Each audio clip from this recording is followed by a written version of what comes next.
Hey everyone, Steve-O here. Welcome back to So Your Wife Wants You To. We're tackling the never-ending honeydew list like we do every day on this channel. This is the biggest honeydew list item that I've had, which is finishing the basement and going from concrete to a fully finished basement. Did it once already, I guess, in the past, but we're doing it again. New house.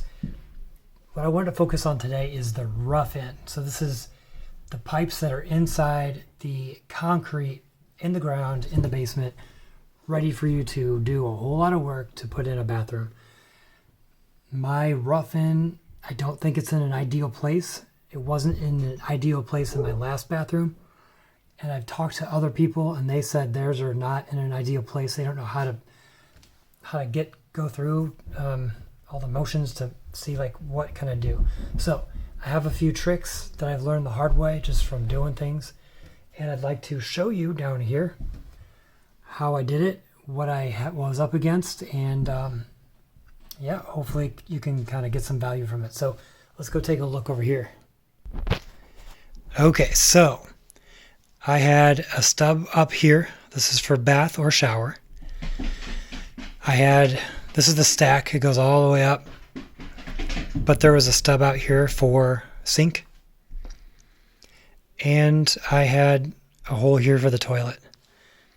So I had to do some specialized framing just because with this toilet being here against the wall, I was not able to drywall this without it hitting against the toilet.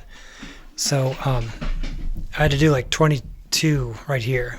And in my county, you can go up to 24 inch on center. I did 16 on center throughout the whole basement. But for this specifically, I had to finagle it a little bit and just do 22 on center. And that gives me that extra inch and a half or so to play with, or 2 inches, I guess. Okay, so over here, you might be thinking, oh, do I have to put a shower pan right here because that's where the drain is? No, it just has to be a 1/4 inch for every foot that you run. Headed toward the drain. So as long as it's sloping, it's fine. So I actually have this with a little street swoop. I don't know what it's called. 1/2 inch, basically a 90-degree turn, going all the way to the drain. And I built a platform. So this is a really nice jacuzzi soaking tub. But you can see it's on a 4x4 platform. And so it's hooked up like that. So once that's good, then I've run this, and I'm going to build like a little deck, and I'm going to have a deck mounted faucet right here that will go into the tub.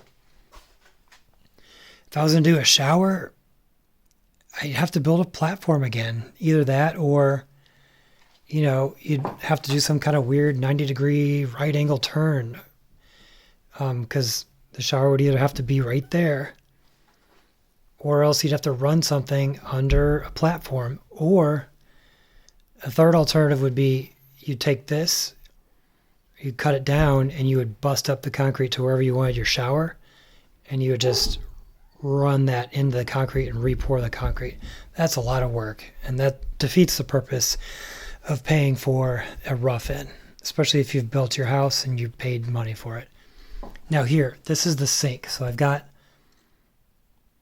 I'm just going next to this wall. On this side, it's going to be completely unfinished. And so if I were to finish it, I would just build another wall on this side of all the plumbing. Okay, so I just went to the other side here. So it comes this way, right angle. Remember, a 1/4 inch for each foot. So this is, a few inches drop, or inch or so drop. And I have that going into the, here, that's better. I have that going right into the base cabinet. That is just loosely fit. I still need to drywall, but I just wanted to show the inspector, the pecs and the loose fit. The pecs is just ran against the 2x4s. And I still have to anchor them. I still have to add rings, but it's all just loose fit right now. The other thing I wanted to mention before we end here is what infrastructure you have at the top. So look at how they did this. They put the HVAC right above where they would say to put the bathroom, which gives this only like 7 feet.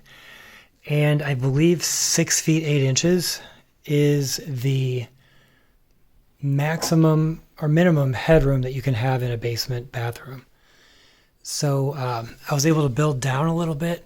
I'm going to frame this and just do some really skinny, probably use like flooring for the ceiling. I did that in my last house. And luckily though, I had the water mains right here, so I was able to tap into those. Other than that, I just wanted to mention that when you mount your toilet, it has to be 15 inches from the center of the pipe this way and 15 center of the pipe this way. You can't have anything right there. So I could not have put my sink right here. Like bathtub, sink, toilet, it just would not have worked. So toilet has to be there. Like that is just, that's set in stone, pun intended. And the sink could not be here. Like it would have to be how I have it, basically. It ran way over this way. So that's what it's going to be, kind of rough setup. And then with the toilet being there, like this is about as close as you can get this tub right here. So that's kind of what I came up with. And I think it's going to work just fine. So let me know what you are up against. And I'd love to hear from you in the comments. And stay tuned. I can do other videos. I'll probably do some on electricity. I can do one on, haven't done any HVAC work yet, but I'm getting there. And if you want to know about framing or more plumbing stuff or whatever, just let me know.